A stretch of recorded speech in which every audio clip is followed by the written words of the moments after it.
Lives of the Musicians, Good Times, Bad Times, and What the Neighbors Thought. Kathleen Crowell and Catherine Hewitt. The Red Priest, Antonio Vivaldi. Born in Venice, Italy, 1678, died in Vienna, Austria, 1741. The most original and influential Italian composer of his generation, most famous for his 400 concertos, especially the Four Seasons. Sunny, warm Venice was a place where you couldn't get away from music. Gondoliers serenaded up and down the canals. Fruit vendors whistled. Shoemakers and shoppers sang from morning to night. Festivals, theaters, parties, and religious services required a constant supply of new music.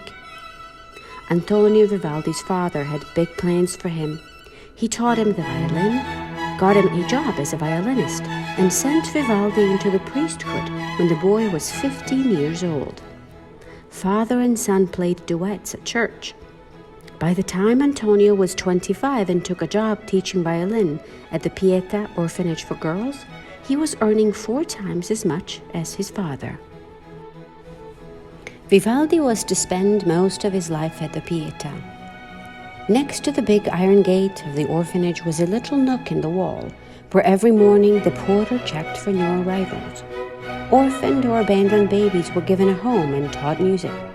The girls gave concerts that were a highlight of musical life in Venice. They sang like angels and played their instruments with great skill. It was said that the Pietà had the best disciplined orchestra in Italy at that time. Yet the girls were seldom seen. At concerts, they were hidden from the audience by an iron gate, possibly because some were deformed.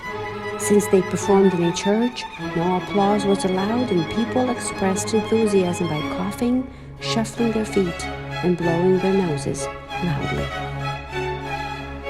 Vivaldi had to make sure everything ran smoothly. During intermissions, he would keep people entertained by playing his violin. He had thick, curly red hair, and sometimes he wore red robes. More people knew him by his nickname, the Red Priest, than by his real name, but he did not seem especially priestly.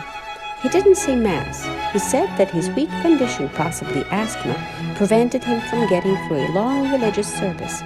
But others said that he was forbidden to say Mass because he was always disappearing from the altar to jot down musical ideas. Vivaldi may have been sickly, but he worked hard.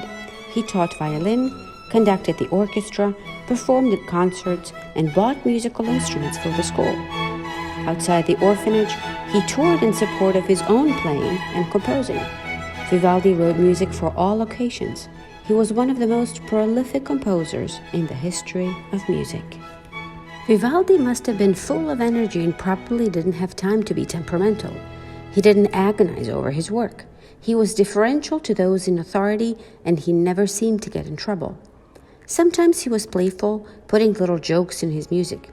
He was terribly sensitive to criticism and was notoriously vain. He liked to boast about his fame, his rich patrons, and his ability to write music so quickly. Some people think he sometimes lied, saying he had written 94 operas, for example, when only 49 have ever been found. Vivaldi was obsessed with money. He always asked the highest possible price for his music, but he also spent his money. When he died, at 63, from a mysterious inflammation, he died poor, his music out of fashion.